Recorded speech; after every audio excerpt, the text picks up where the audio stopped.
Hello and welcome to another instalment of the UK Column Live. It's Friday the 5th of October. It's largely overcast outside, although don't forget, of course, the sun is always shining above the clouds.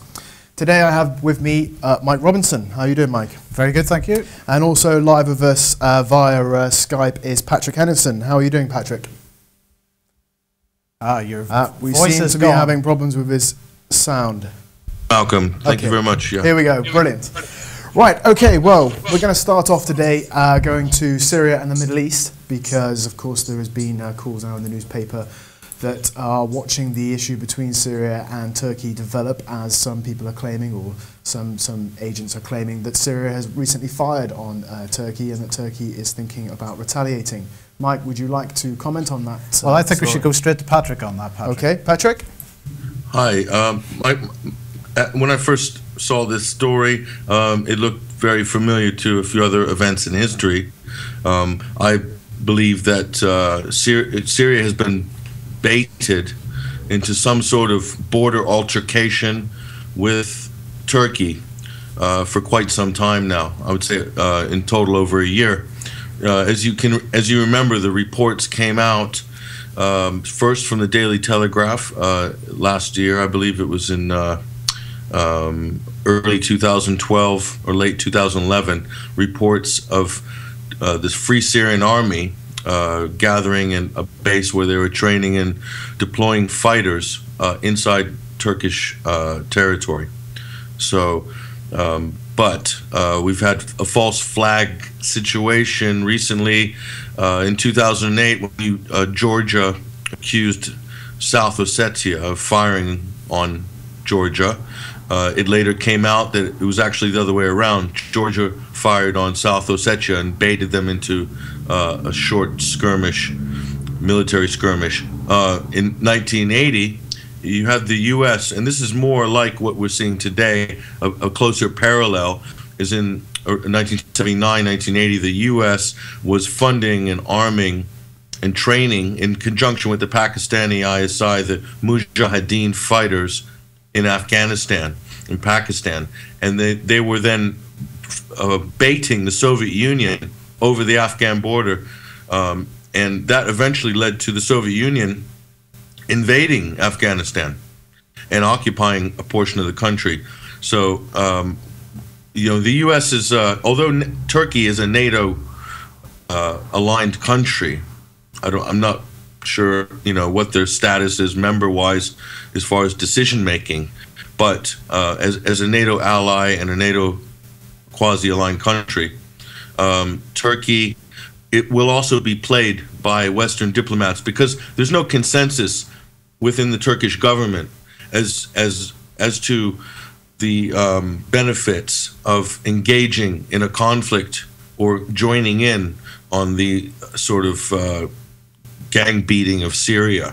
So there are conflicting parties within Turkey. You also have to remember that Turkey also hosts more than one United States military base, okay, traditionally and presently. So there is a battle in Turkey. There are more Islamic-leaning factions in the government in Turkey.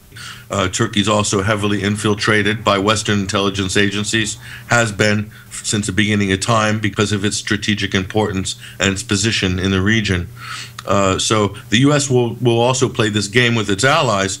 They'll use various factions and forces to force the hand of someone like Turkey to join in, because obviously Turkey's very trepidatious about engaging or baiting Syria. So it seems that the freedom fighters of the Free Syrian Army, or whatever, you know, so-called freedom fighters, and the Al-Qaeda factions, which are being backed by the U.S., the U.K., perhaps France, financially, logistically, and also the Gulf states, which are aligned with the West. We're talking here about Qatar, Saudi Arabia, you know, to some degree the Emirates, and Bahrain, and Jordan, who's a funny sort of situation. But so all these countries are, you know, backing and feeding foreign fighters. I mean, there's foreign fighters as far-flung as Chechnya, in Syria right now. Yeah. That was reported. That was reported in the Guardian last week. Yeah. So up to 10 countries that I counted were feeding the freedom fighter, foreign Al Qaeda terrorist guerrilla army collective that's trying to topple the Assad government. I went on Russia Today about a week and a half ago, and it was something interesting happened.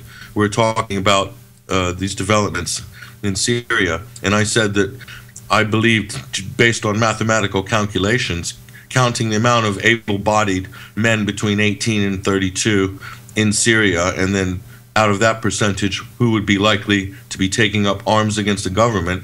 And I said that the majority of fighters were not from Syria in that country.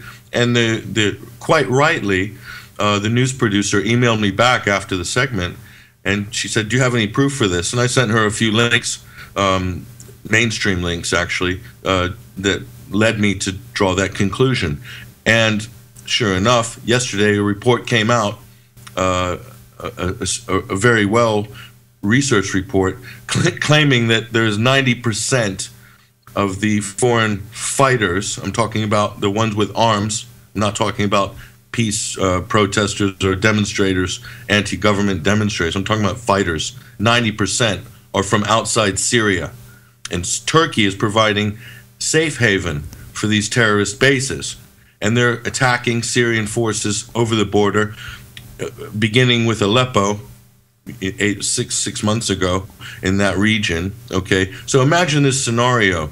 Imagine if Canada was providing bases for terrorists to attack U.S. cities over the border. How would this play out in terms of the peace negotiations? The U.S. would not enter into any negotiations. They would just flatly name Canada as their ally. But as I said, also in the media, the international community has two tiers. You have the U.S., Israel, NATO allies on one tier. Then you have a separate sort of compartment, which is China, Russia, and some of the non-Western aligned countries. And then you have the lower tier. And obviously Syria is on that lower tier. So there is no international community. That's a myth. There's two or three tiers of the community, and there is no international law.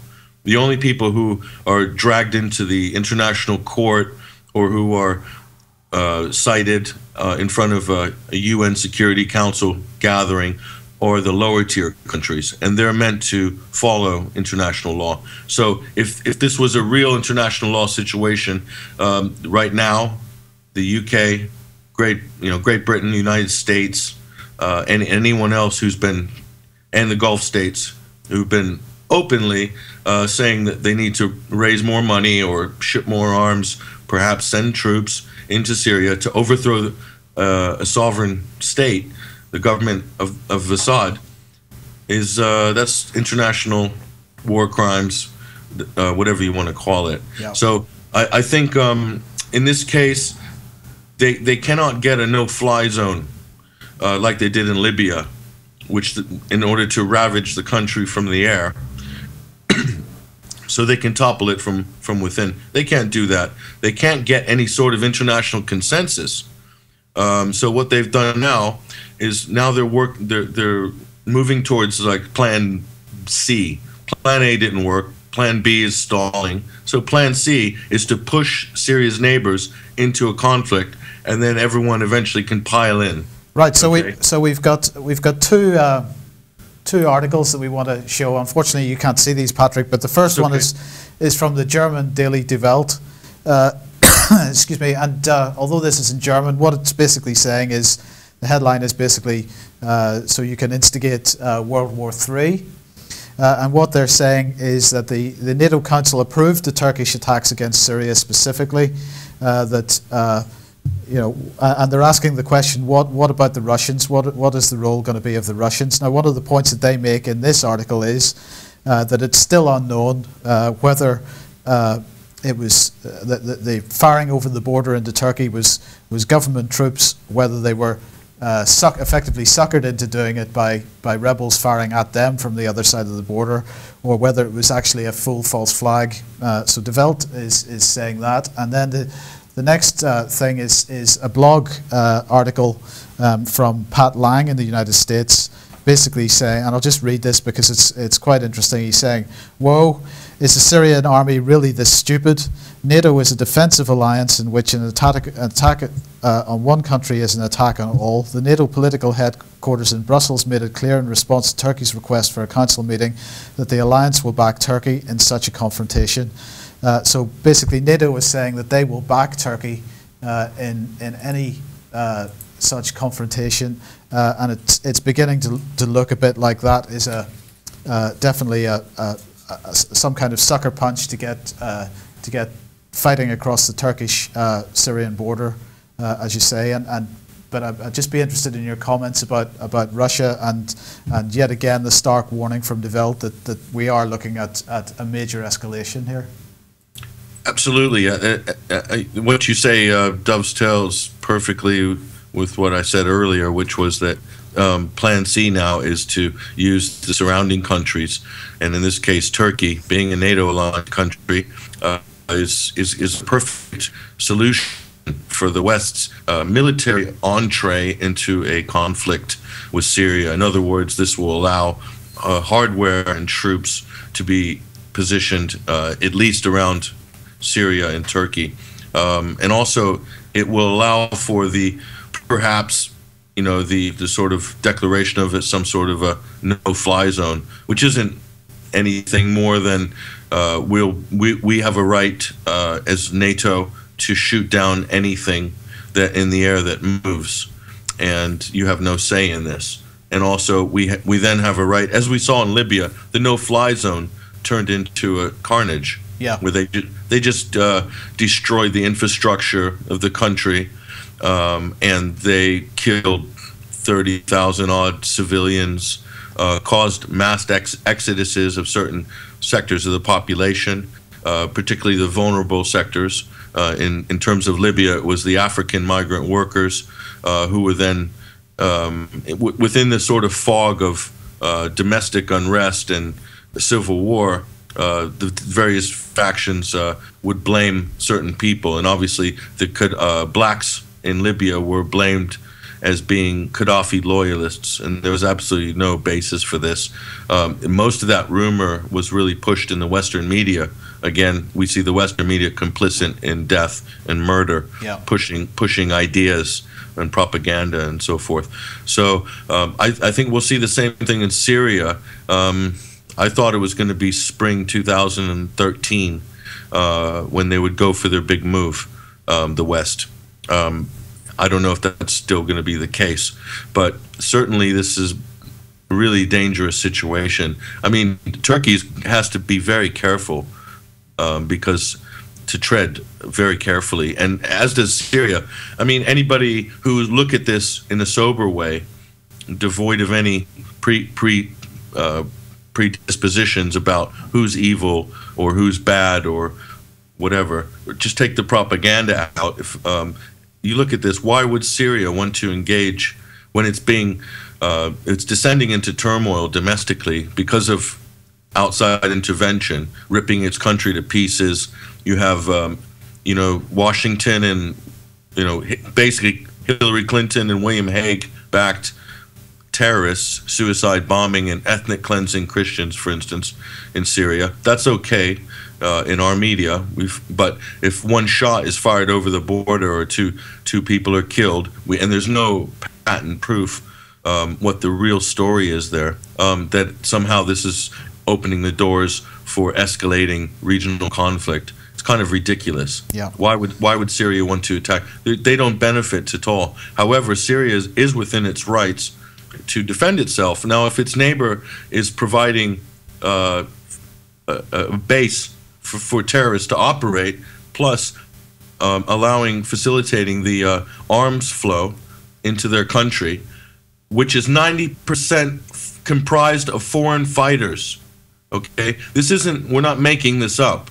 Yeah. 90%, according to this recent study, and anybody could kind of do the basic math on this, 90% of all the so-called freedom fighters, I'm talking about men carrying weapons and setting off IEDs and using sniper fire to kill journalists, as they did last week with the Press TV correspondent.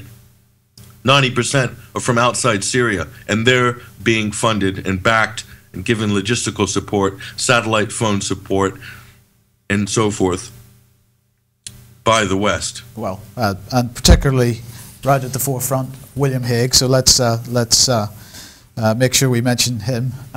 Okay, let's move on, Patrick. The next thing that we want to mention is an article again from Die Welt. So again, it's in German, but the headline here is Samaras warns of parallels to the Weimar Republic, and this is the Greek Prime Minister Samaras basically warning about the disintegration of society, about the rise of neo-Nazi groups as a result of that. You know, you have mentioned this in the past. Just a quick comment on this, Patrick, if we could, please. Sure. As I've written in the past about the rise of the far right, I believe that when there's degraded economic conditions, particularly in the United States and also in Europe, whenever the economic conditions are deteriorating to a large degree, this is a fertile soil for the rise of right-wing extremist groups, you know, white supremacist groups, neo-Nazi groups, ultra-nationalist groups. And you saw this was definitely the case in Europe and also in the UK in the sort of, you know, post-war period. You know, you had Oswald Mosley's, and you had, you know, factions within the labor movements sprouting off into extremist kind of nationalist groups, because people on that side of the spectrum, I call them the political opportunists. They tend to blame, you know, the presence of foreigners or immigrants for their economic woes, instead of blaming the central banking system that's created things like inflation, and other economic bubbles that have been intentionally popped in order to transfer wealth from the working class and to eviscerate the middle class and transfer that wealth right up to the upper class. So in Greece, you have the Golden Dawn Party is kind of front and center on this kind of ultra-nationalist, what I call a jingoist movement. But also throughout history, we can also see, especially if you look at Gladio, Operation Gladio, and some of these other declassified documents, even in this country, that these groups are easily infiltrated and easily steered by either the police intelligence agencies or the national intelligence agencies, and that's always been the case. They're incredibly easy to infiltrate and to steer and to radicalize, and so a lot of them are also used to do a political score settling, and also to further divide society into its respective compartments and create internal conflict, making the political situation a complete Hegelian dialectic, where the real controllers at the top can come in and do emergency management. Certainly, we can see the beginnings of this happening in Greece, and this could become an issue in Spain. Who the people in Spain, you might class them, if you've spent time in Madrid or Barcelona, you might class the Spanish as being a lot more racist on the whole than people in the UK, which is is slightly more tolerant society. The Spanish separate their Moroccan, North African population. They're total pariahs in Spain, and black Africans, you forget about it. But yet these people have tried to make their way in that society, but they're always looked down upon, especially when there's scarcity in terms of employment and opportunities and capital and so forth. It's an easy target, basically. I'm not a pro-immigration person. I'm not saying that we need to open the gates of immigration. Immigration is a very touchy, difficult issue. However, you can't blame necessarily, I don't believe that it's correct to blame immigrants for the economic woes. You need to look into the square mile of this country in London, and you'll find out, you know, who really creates these economic situations. Yeah, and the Greeks are fast figuring this out. Yeah. I hope they do before the right wing engulfs them into a domestic situation where it just becomes so muddy that nobody can tell the woods from the trees. Yeah, indeed. Okay, good. Right, moving on. The other sort of big problem, of course, is economy. And do you want to cover this? Well, I think we're talking about food prices going down and dropping as the slide says by 1.4%. The thing that I'm really interested in, the thing that really sparks my interest mostly is the fact that the prices of cereals and corn is dramatically rising. You know, you've got these are real basic, like not just ingredients that go into food, but you know, this is what feeds like the animals and the livestock that we then buy in supermarkets and so forth, which will drive up the price. But more importantly, if that price then becomes too expensive, the farmer goes out of business.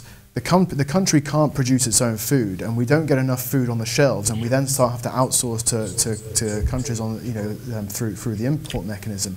And I think that's really worrying, especially when you consider like corn prices have gone up by 50 pounds, sometimes £100 a ton in some cases.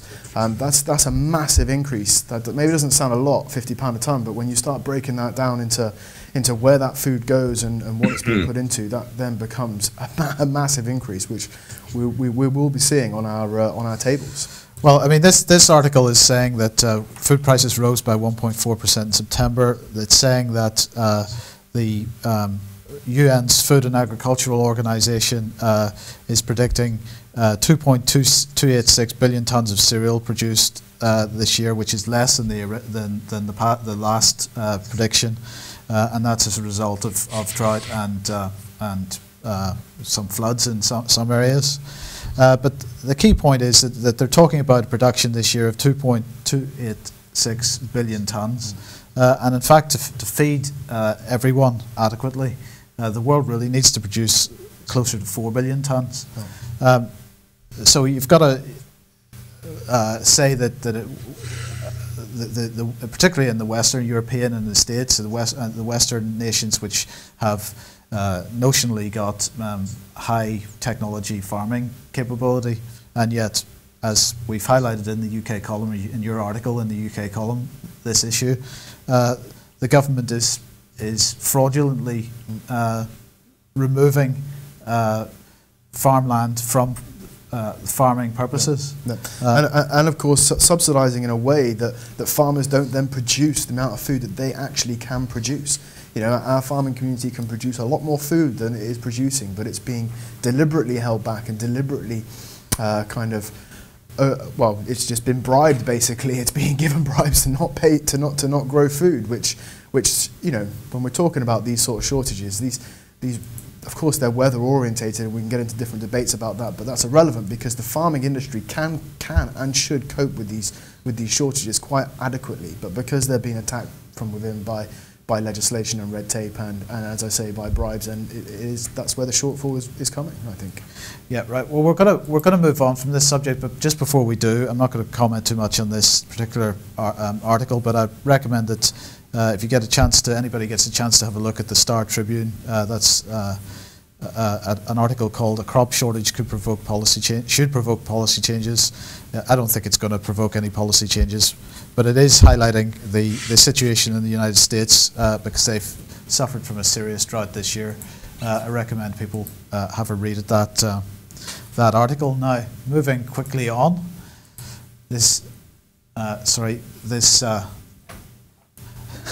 I'm just shocked.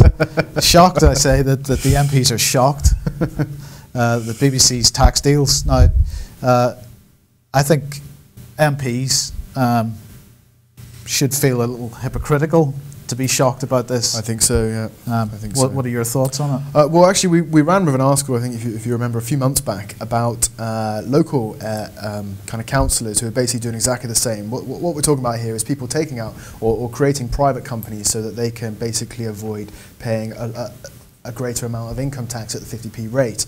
And that's being done by local councillors. And we, like as I say, we highlighted that a few months ago. Of course, MPs are doing it. Of course they are. And yet, as Mike says, it's shocking that they would find this, a shocking thing to find the BBC are up to it as well, because it's rife. It is rife between the upper echelons of kind of the sort of councillors and politicians. So are we surprised that people like Paxman and that are having to do it as well? I don't know. A number of years ago, this idea of setting up a limited company and working as a contractor or a freelancer was very popular in the IT sector in particular. And of course, what people were doing was that they were taking money out of the company in dividends rather than taking a salary. And HMRC pushed through some legislation called IR35 in order to stop that. And what was basically, IR35 was basically saying that if in a particular tax year you're really working on a long-term contract with one particular employer, then that's the same as being employed by that person. It doesn't really matter that you've got a limited company. You should pay the same amount of tax as if you were employed and paying PAYE. Clearly, IR35 should apply in this case, but the BBC employees have clearly found ways around IR35, and it seems that if you're part of the new celebrity elite, you can get away with these things. But okay. Well, I mean, very quickly as well, actually, it smacks of hypocrisy, because it's the BBC, and the BBC reports through their news articles people who avoid tax, people who are tax dodging, people who are claiming benefits when they shouldn't. It's just ironic that corporation that is basically advertising that and showing that on its news and across the web are then found with their doing this, proliferating the same sort of culture. I find that to be. Can I add something here, Mike? Yeah, go for it, Patrick. Yeah. There's something that wasn't pointed out in this story that I think is quite important. They really, again, this story, the mainstream, if they picked up this story, they'll focus on the tax dodgers in terms of the individuals, the employees of the BBC, for instance. But the bigger issue here, from a business point of view, is by doing the invoicing via self-employed, the BBC avoids paying 11.9% payroll tax on the income of everybody. And as we know, the BBC, to a large degree, especially in terms of its payroll department and some of its operating departments, are private now. They've sold off their assets a long time ago.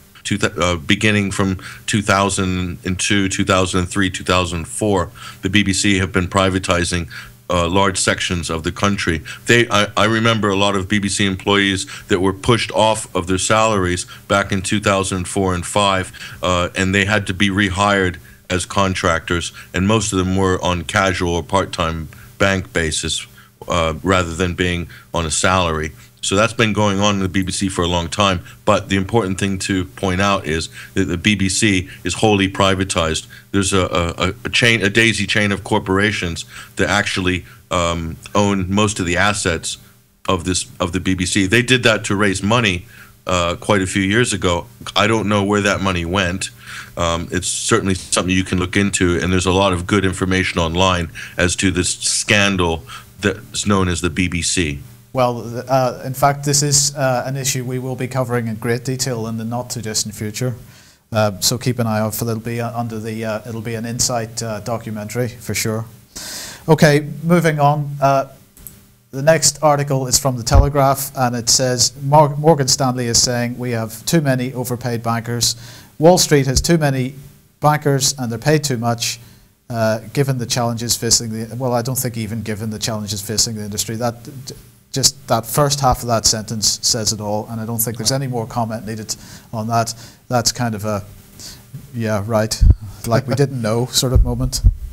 Okay, also from the Telegraph, debt fears as buyout firms opt for refinancing, and what this article is about is the issuing of corporate bonds. Lots and lots of companies now are issuing corporate bonds. In September, UK companies raised £17.3 billion of debt through the bond markets, according to the Telegraph. And you've got to say, are these companies not doing any business? And of course, the answer is, of course, they're not doing any business, because despite what the government might say, our economy is totally destroyed. So these companies are having to raise more and more debt in order to stay afloat. That article is worth having a look at. We're kind of rushing through these a bit because we're more or less out of time, but we did want to cover Richard Branson. What do you want to comment on that? Well, the only comment I'd make about it is that it's really more of the actions of the civil servants that concerns me, in the sense that, you know, they've basically made the deal to go against Branson and Virgin simply because of a culture that they didn't like Branson and basically the way he acted, because some of those civil servants have worked previously in the transport industry and basically have an averment to him. And I just think that it's another example of civil servants that are they're basically following their own agenda rather than actually thinking what's best for the country. And it's for me, it's time that really the public started taking more interest in what the civil servants are actually doing, because we're the ones that we're the ones that should be getting or commanding or at least getting involved in these sorts of decisions and how they're made. And that's the only thing I'd really say is I just. It's just, like I say, it's another example of civil servants following their own agenda. Yeah, I mean, the way that the whole sorry about the noise in the background, folks. As Patrick's Skype call has dropped, and I can't go and sort the problem out. Basically, you know, the way that this whole franchise process works was a bit. I find it utterly fraudulent, because what they're doing is, and it's the same with 3G and 4G networks licenses. What they're doing is they're selling the rights to operate a railway line, and anybody that wants to bid for it has to pay the government, promise to pay the government over the length of the franchise a shed load of money, and of course this is a tax. It's a direct tax on railway users, anybody and travellers on the railway, because, of course, Branson is there to make money. Branson is a businessman. That's all he's interested in, is making profit. With the West Coast Main Line, he's done a spectacularly good job, in my opinion, in running that for the last whatever number of years it is. But the fact of the matter is he's not doing it for altruistic reasons. He's doing it to make a profit. So if the government, therefore, is requiring him to pay them billions in order to obtain the right to run the railway, then he is passing that charge on to the traveller. It is simply a tax. The fact that the civil servants chose the first Great Western bid purely because it was 700 million, more than Branson's, means that, well, it suggests to me that they chose that bid, aside from any of their personal dislike of Branson himself, they chose that bid because the government is struggling to pay its bills. Well, and also that deal was 5 times more riskier than Richard Branson's deal when you consider, you know, safety and passenger numbers and so forth. You know, I mean, what other deals is the government making in our interest, allegedly, that puts us at risk over what, a currency that's fictitious and, you know, that could quite easily be solved by a greenback pound? I mean, you know. I mean, we could talk a long time about this, but you know, as you say, time is running short. Okay, so we're out of time. Okay, another great show. Thank you very much, Patrick, for your insight, and of course, thank you, Mike. And thank you all for watching. We hope to see you again shortly. Thanks.